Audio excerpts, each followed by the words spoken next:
Alors bonjour à tous, dans cette vidéo je vais vous présenter l'utilisation de la bascule D. Donc on va voir différentes applications de cette bascule. Donc une des applications majeures, on le verra dans la fin de cette série de vidéos, c'est la mémorisation, d'accord. Et on va voir comment la bascule D pourra être utilisée pour créer par exemple un bit de mémoire.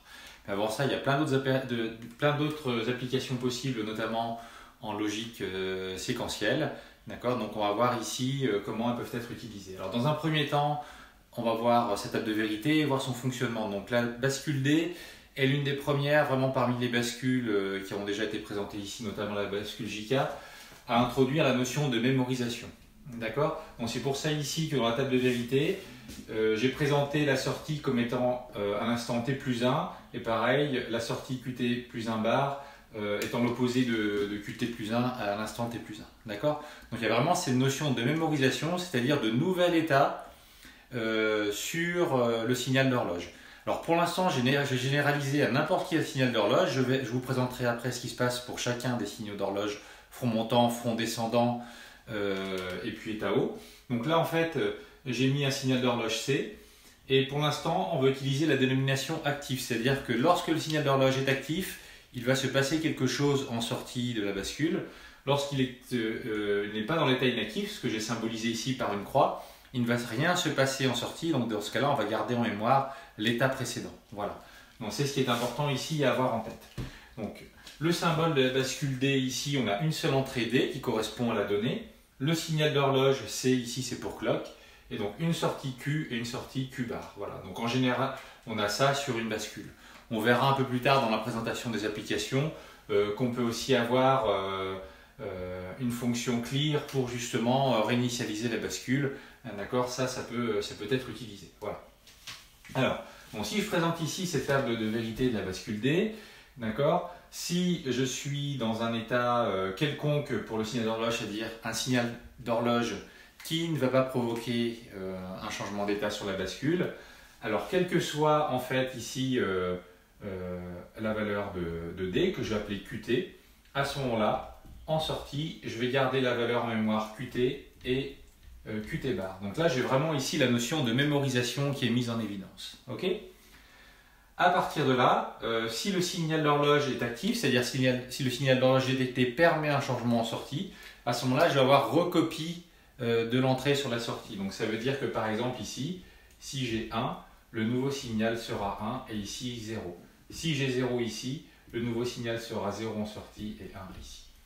Voilà donc ici pour la présentation de la table de vérité de la bascule D. Maintenant qu'on a compris la philosophie générale, donc je répète ici ce qui est important, c'est de comprendre en fait justement qu'il va y avoir un nouvel état qu'on va appeler Qt plus 1. D'accord. Et ça va dépendre en fait du signal d'horloge de la bascule et de la data qui est mise en entrée. Donc maintenant on va voir ce qui se passe pour le front montant, le front descendant, et aussi l'état intermédiaire et peut-être aussi l'état haut, on verra, qui sont des états qui sont souvent utilisés pour justement créer des applications avec la bascule D. Voilà. Alors, nous allons rentrer un peu plus en détail dans la synchronisation de la bascule D, avec cette fois-ci la véritable dénomination. Donc là, je vais commencer par la bascule D sur front montant. Donc sur front montant, voici le symbole de la bascule D. Donc le point de repère ici, pour savoir que l'on est sur front montant, c'est la flèche qui est ici. D'accord. Donc ce que vous avez là, ici, ça symbolise le front montant que vous retrouvez souvent représenté par un créneau avec une flèche montante. D'accord. Voilà, ça c'est important. Aussi, quand les sorties ne sont pas matérialisées, pour différencier la sortie Q et la sortie Q bar, il y a un petit rond sur la sortie Q bar. Vous savez, le petit rond voulant dire le nom dans la plupart des symboles. Ok. Voilà. Alors sur la table de vérité ici, le même principe.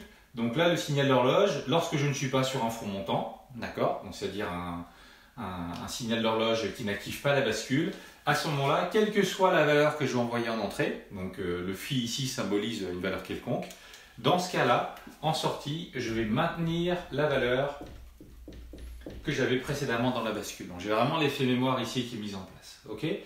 Et après, c'est très simple, sur un front montant, si en entrée sur la donnée D, j'ai la valeur 0, alors je recopie la valeur 0 en sortie. Si j'ai la valeur 1, à ce moment-là, je recopie la valeur 1 en sortie. Voilà. Et Qt plus 1 bar prend l'opposé de la valeur Qt plus 1. Voilà. Et vous allez voir, c'est très simple. Pour le front descendant, ça va être exactement la même chose. Nous allons voir maintenant la présentation de la bascule D sur front descendant. Donc c'est très simple. Vraiment, la difficulté est presque au niveau de reconnaître le symbole. Donc il faut bien faire son travail d'observation là-dessus. Vous voyez, lorsque je suis avec une bascule qui est active sur le front descendant, donc ce que je vais avoir ici en fait, je vais avoir un rond avec un triangle. D'accord? Donc le rond ici avec le triangle symbolise le fait que je vais être sur un front descendant. D'accord? Donc ici dans ma table de vérité, je vais symboliser le front descendant. Le reste du symbole de la bascule ne change pas. D'accord? Alors pour éviter toute confusion, hein, les pointillés ici, c'est simplement pour mettre en évidence le symbole. D'accord? Voilà. Bruit de décoffrage, voilà comment représenter la bascule D. Alors, la logique reste la même, c'est-à-dire tant que je ne suis pas sur le front montant, quelle que soit la valeur que je mets en entrée, je vais garder en mémoire l'état précédent. D'accord? Si j'envoie 0, à ce moment-là, je prends 0 en sortie. Si j'envoie 1, à ce moment-là, je prends 1 en sortie. Et l'opposé sur Qt plus 1 bar. Voilà. Vous voyez, le fonctionnement est identique. La seule différence se trouve que cette fois-ci, le changement d'état va se faire sur le front descendant. Nous allons voir maintenant un dernier type de bascule qui est la bascule synchronisée sur impulsion, aussi appelée bascule maître-esclave. Alors l'appellation maître-esclave est très simple, comme vous pouvez le voir sur ce schéma ici. Finalement, c'est une bascule qui est constituée de deux bascules D, une sur front montant et une sur front descendant. Vous avez vu, vous avez des petits repères ici, maintenant vous pouvez commencer à reconnaître la pointe pour le front montant et ici le rond, la pointe pour le front descendant. Alors ce qui va se passer ici, on dit pour synchronisation sur impulsion, parce que la donnée va être envoyée sur la bascule sur le front montant de la première bascule et recopiée en sortie sur le front descendant de la seconde bascule. D'accord? On verra un exemple avec un chronogramme pour bien illustrer le propos ici, mais voilà l'idée. Donc sur impulsion, ça veut dire en fait que cette fois-ci, on tient compte du front montant et ensuite du front descendant. D'accord? Donc en fait, il y a un délai pour recopier l'information sur la sortie qui va correspondre en fait à la durée entre le front montant et le front descendant. Voilà. Donc voilà le principe maître-esclave. Donc ici, nous avons le maître, donc qui lui reçoit la donnée, et ensuite on a l'esclave qui lui va recopier la donnée. D'accord? Alors quand on utilise des bascules synchronisées sur impulsion, en général, vous allez le voir, je vais résumer ça tout de suite, on recopie ça simplement avec un seul symbole de bascule D sur lequel en fait on rajoute un petit symbole qui va permettre de reconnaître que c'est une synchronisation sur impulsion. Donc maintenant on va voir la table de vérité et le symbole de la bascule D synchronisée sur impulsion. Voici donc le symbole de la bascule D synchronisée sur impulsion. Donc on remarque le signe du front montant qui est ici, mais surtout ce qui est important ici à marquer, c'est ce symbole qui est là, d'accord, qui correspond en fait à la synchronisation sur impulsion. D'accord, donc c'est ce qui va vous permettre de différencier une bascule sur front montant d'une bascule synchronisée sur impulsion. D'accord. Après, la table de vérité va rester la même que d'habitude, c'est-à-dire si je ne suis pas sur une impulsion, alors quelle que soit la donnée envoyée sur l'entrée D, je vais garder en mémoire ce que j'avais précédemment stocké. Et ensuite, lorsque je suis sur l'impulsion, donc si j'ai 0 en entrée, je recopie 0 en sortie. Si j'ai 1 en entrée, je recopie 1 en sortie. Et l'opposé, forcément, sur la sortie Qt plus 1 bar. D'accord? Bon, voilà le principe de la bascule synchronisée sur impulsion. On va voir un exemple maintenant avec un chronogramme pour bien mettre ça au clair dans les esprits de tout le monde.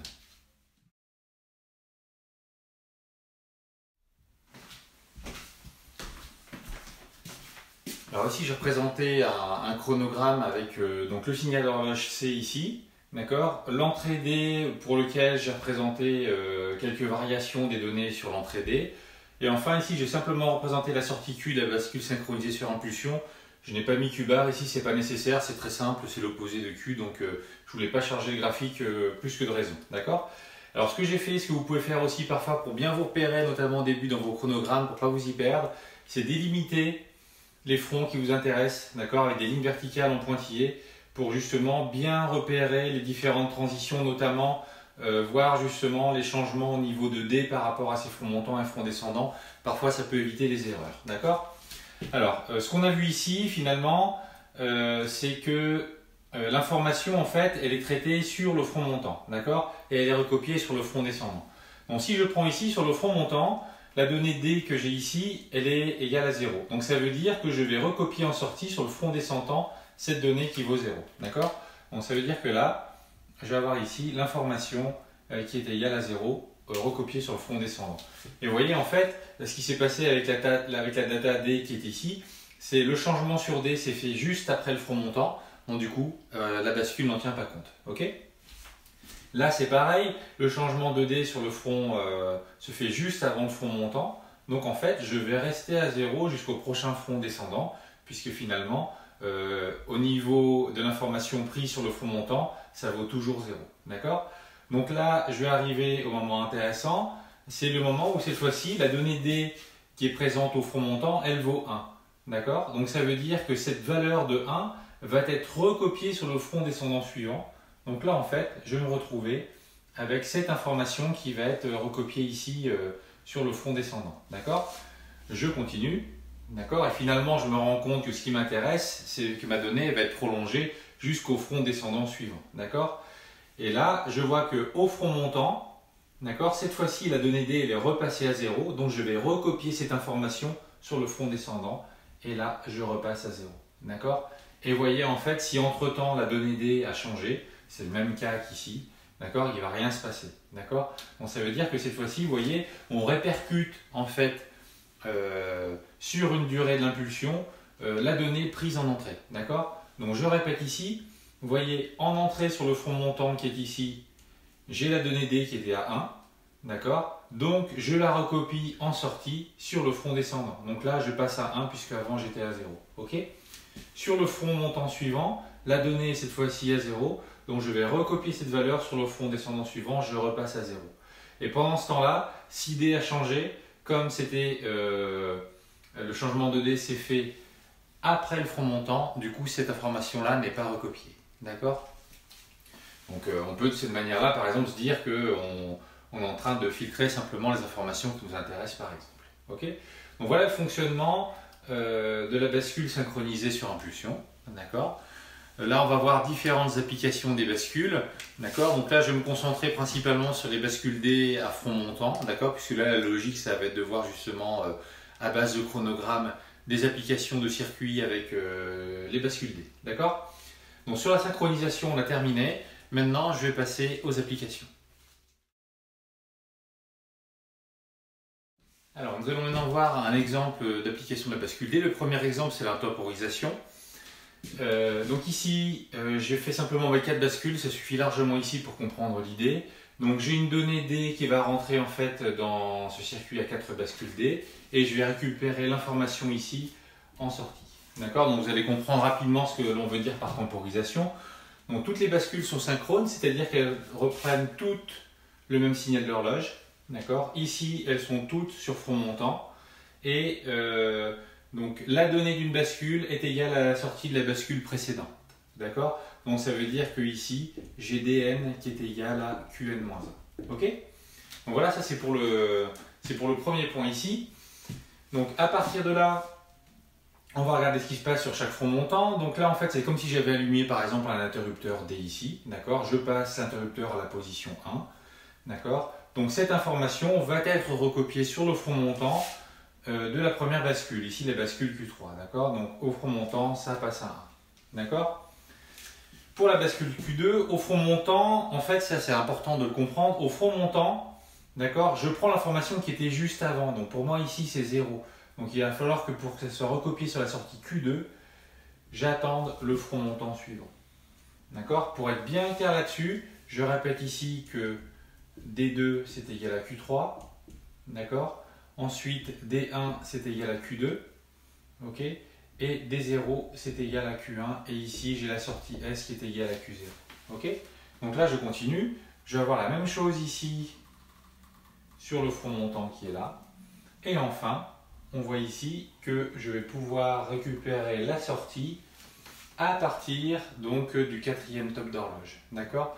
Donc ça veut dire que là en fait, lorsque l'interrupteur par exemple, ou lorsque la valeur logique ici AD passe à l'état 1, il faut que j'attende ici 1, 2, 3, 4 tops d'horloge pour justement avoir l'information qui est récupérée à la sortie S. D'accord? L'intérêt de ça, c'est vraiment de pouvoir temporiser un événement. D'accord? Et je remarque que cet événement, je peux jouer sur la durée de la temporisation en jouant sur le nombre de bascules D que je vais mettre en série ici pour ma temporisation. D'accord? Ensuite, on peut jouer aussi sur la fréquence de l'horloge. D'accord? La fréquence de l'horloge va permettre aussi de jouer sur la temporisation. D'accord? Je peux aussi complexifier le circuit en rajoutant différentes sorties que je mets actives ou pas pour jouer justement sur la durée de la temporisation. D'accord? Donc à partir de là, en fait, je peux du coup customiser un délai de manière logique dans un circuit grâce à des bascules D. Et en jouant avec la fréquence aussi sur l'oscillateur, je peux vraiment avoir pratiquement toutes les valeurs de temporisation dont je peux avoir besoin. D'accord? Donc si je résume ici, j'ai l'état logique qui est passé à 1 par exemple ici, ensuite il est resté à 1 tout du long, c'est pour des raisons de clarté dans le graphique, mais ça pourrait changer après au fur et à mesure. Ça se répercuterait dans le chronogramme de toute façon. L'entrée D2 est recopiée sur Q3 au front montant, l'entrée D1 recopiée sur Q2, etc. D'accord? Voilà. Donc là, ici, on a vraiment une temporisation de notre événement. Donc ça, c'est une des premières applications de l'utilisation des bascules D. L'application suivante que l'on va voir est une continuité de celle-ci, puisque au lieu d'avoir une sortie simplement à la dernière bascule, on va récupérer l'information sur chacune des sorties des bascules. D'accord? Vous allez voir que l'on va pouvoir, par exemple, de cette manière-là, faire du série parallèle, donc, dont on va parler en détail un peu plus tard. Okay? Une dernière remarque par rapport à ça, j'utilise la notation binaire classique, c'est-à-dire qu'en fait à gauche j'ai le poids fort et à droite j'ai le poids faible. D'accord? Ça on verra, ça sera important pour un peu plus tard, notamment lorsque l'on va faire les registres à décalage. Nous allons voir maintenant la conversion série parallèle.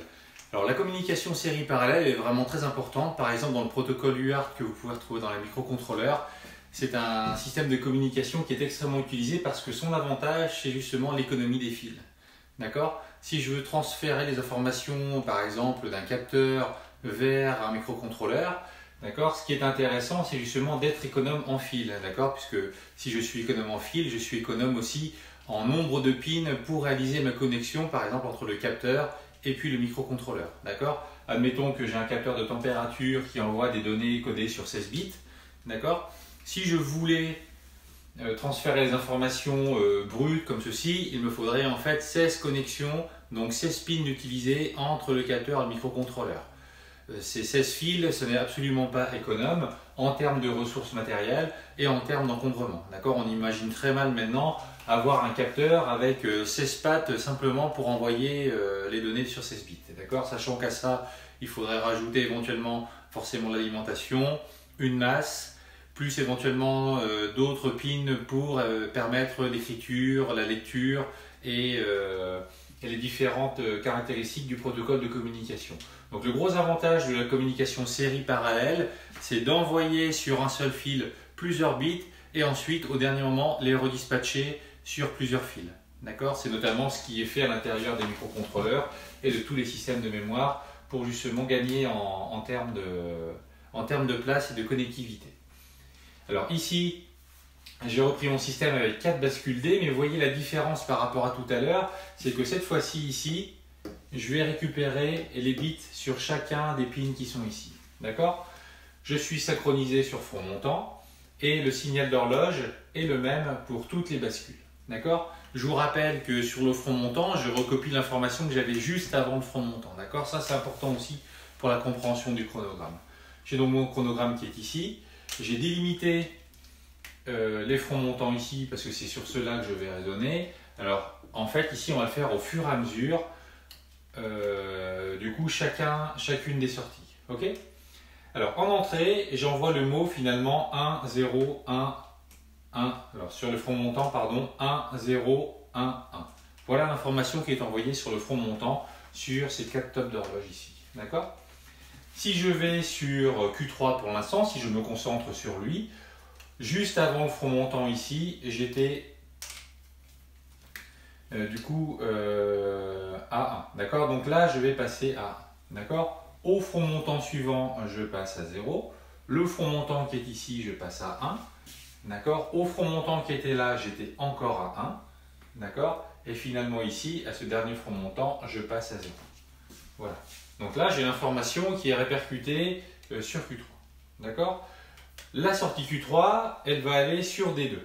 D'accord? Qui va me permettre de raisonner sur la sortie Q2. Donc maintenant, je vais faire ici la sortie Q2.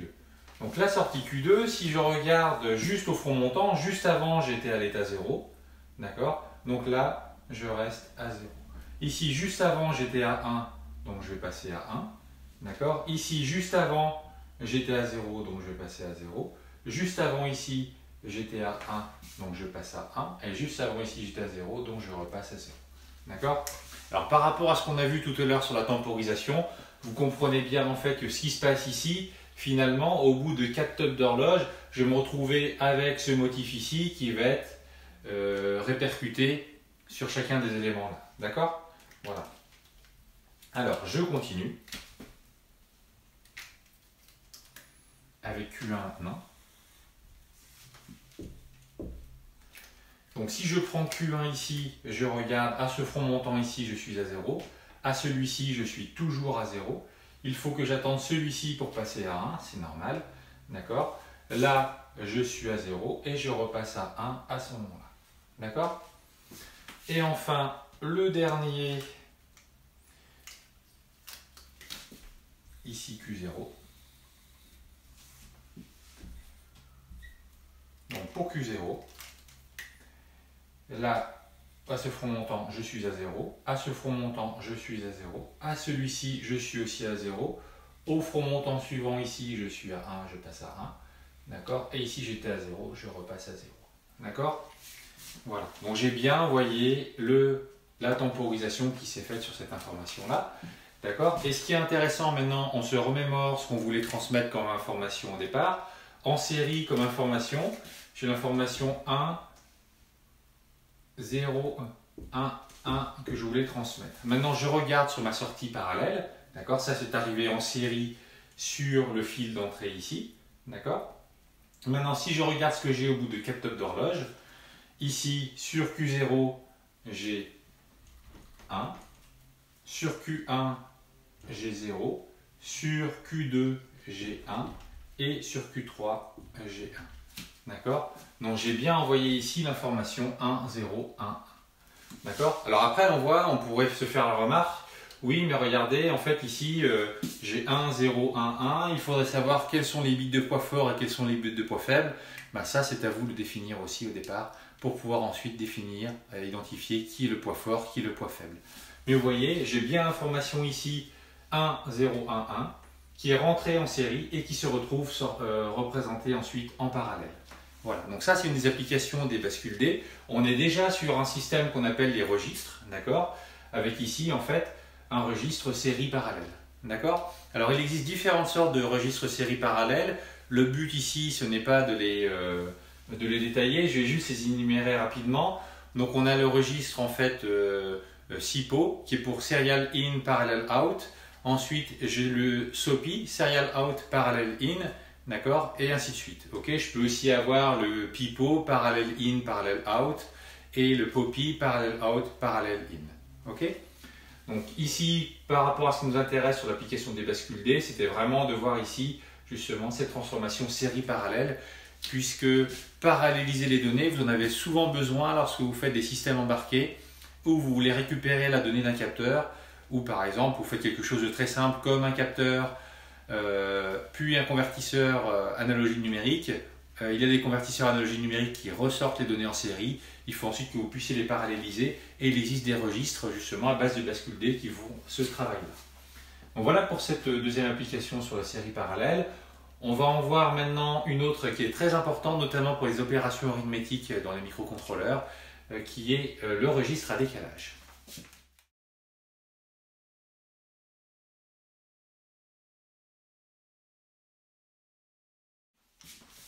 Alors, afin de bien illustrer les registres à décalage, on va commencer par faire un petit rappel sur la multiplication et la division en binaire. D'accord? Si je prends un nombre binaire, je peux l'écrire sous forme d'un polynôme à base de puissance de 2. D'accord? Donc, admettons que je me positionne ici sur 4 bits. D'accord? Donc sur 4 bits, je peux écrire qu'un nombre binaire en base 2. Donc ça, c'est pour dire ici que je vais avoir une écriture sous forme d'un polynôme en base 2. D'accord? Ça va être notre convention ici pour cette écriture. D'accord? Si je suis en binaire, sur 4 bits, d'accord, je vais donc avoir un poids fort d'indice 3, fois 2 puissance 3, et ainsi de suite.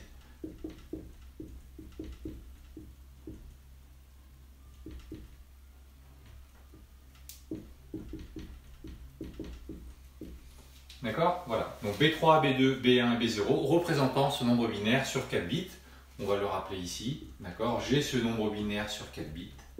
Voilà. Et si je veux avoir la valeur en décimale, ça revient à faire cette composition ici. D'accord? À l'écrire sous forme d'un polynôme.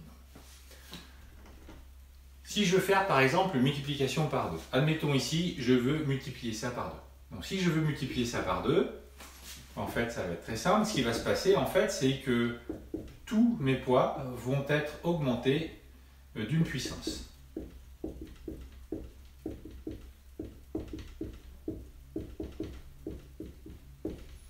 Donc ça veut dire en fait, je peux me permettre d'écrire ça de cette manière. Ok? Donc ça veut dire que maintenant, si je reprends mon mot sur 4 bits, parce que n'oublions pas ce qui se passe ici, c'est que je suis par exemple avec une machine qui fonctionne sur 4 bits, d'accord? Le 5e bit ici n'existe pas sur son bus de données. Donc je vais avoir ici, du coup, mon nombre sur 4 bits, qui va donc contenir l'information ici 0 pour le bit de poids faible. Ok? Donc qu'est-ce que je remarque ici? Je remarque en fait que lorsque j'ai multiplié par 2 un nombre binaire, j'ai décalé toutes les données vers la gauche. D'accord? Donc ça veut dire qu'en fait, en binaire,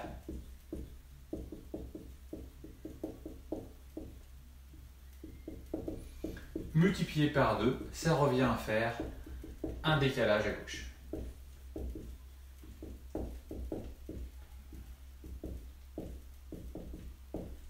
D'accord? Et là, je peux faire exactement la même chose pour la division. Donc si je divise cette fois-ci par 2, d'accord, je vais descendre d'un degré toutes mes puissances.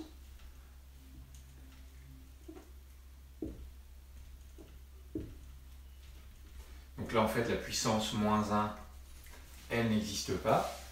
Et je vais me retrouver ici avec mon polynôme en base 2, avec ici 0 fois 2 puissance 3. D'accord? Donc ça veut dire que cette fois-ci, si je me remets sur 4 bits, pour la division, je vais donc avoir 0, B3, B2, B1. D'accord? Donc ça veut dire qu'en binaire, divisé par 2, ça revient à faire un décalage à droite. D'accord? Donc ça, c'était très puissant parce que ça veut dire que du point de vue de la machine, si je veux pouvoir réaliser les opérations de multiplication par 2 ou de division par 2, je vais pouvoir le faire grâce à des registres à décalage. Ce qu'on va voir maintenant, on va voir comment les registres à décalage peuvent être construits à partir des bascules D.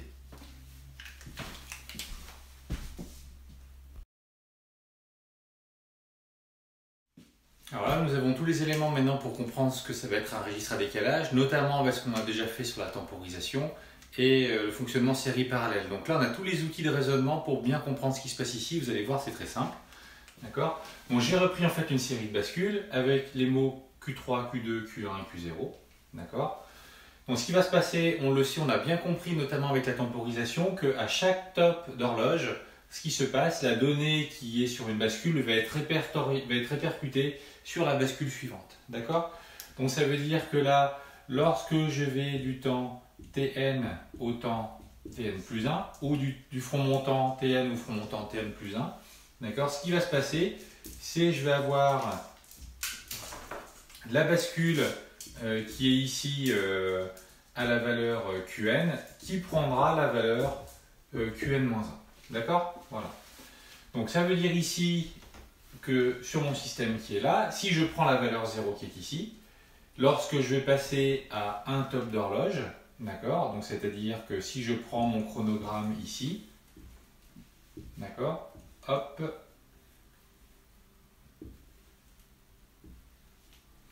j'ai mon front montant, et en fait là je vois que j'ai besoin d'un seul front montant, d'accord, parce que à partir du moment où je vais avoir par exemple ici, admettons, je vais rentrer la valeur 0.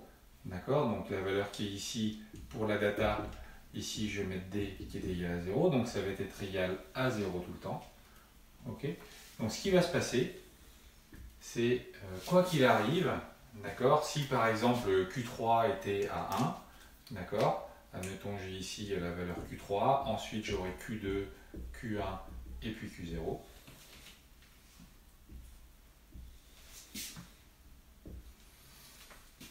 D'accord? Donc ce qui va se passer ici, c'est que je vais avoir Q3 qui va passer à Q2, je vais avoir Q2 qui va passer à Q1 et je vais avoir Q1 qui va passer à Q0. D'accord? Donc ce qui se passe ici, c'est que finalement c'est le même exemple que pour le série parallèle, sauf que cette fois-ci, si j'envoie la valeur 0 à un top d'horloge, et ben du coup je vais avoir toutes les valeurs qui vont être décalées ici vers la droite. D'accord? Et le bit de poids fort, lui, prendra la valeur 0. D'accord? C'est-à-dire qu'à partir d'un top d'horloge, d'accord, le bit de poids fort prend la valeur 0. J'ai donc divisé par 2, puisque ici, en fait, j'ai tout décalé vers la droite. Donc le registre que j'ai fait ici, c'est un registre en décalage à droite.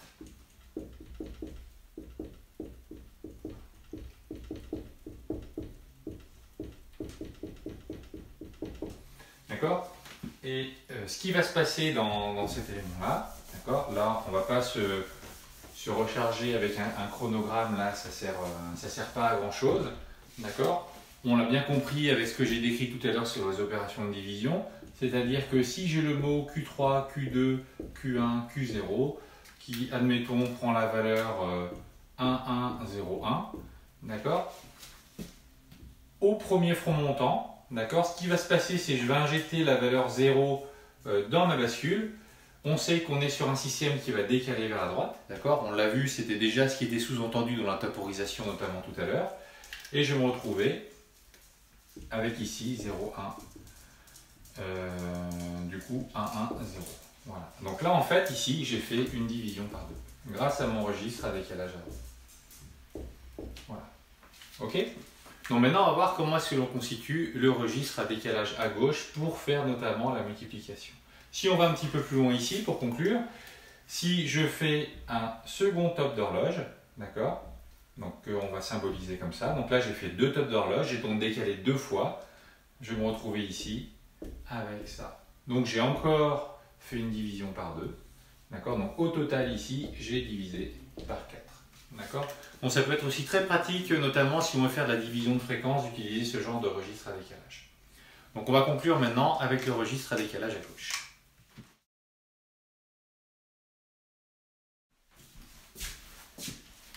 Nous allons maintenant conclure avec le registre à décalage à gauche. Alors on va faire le raisonnement en construisant le circuit. Je pense que ça va être beaucoup plus explicite ici. Donc si on récapitule ce qu'on a fait pour le registre à décalage à droite, ce qui se passe, c'est j'ai D2 qui est égal à Q3, D1 qui est égal à Q2. D'accord? Donc ça veut dire qu'à chaque fois, j'avais Dn qui était égal à Qn plus 1. D'accord? Tout ça, c'était pour le décalage à droite. D'accord? Celui qui nous permettait de faire la division par 2. Ok?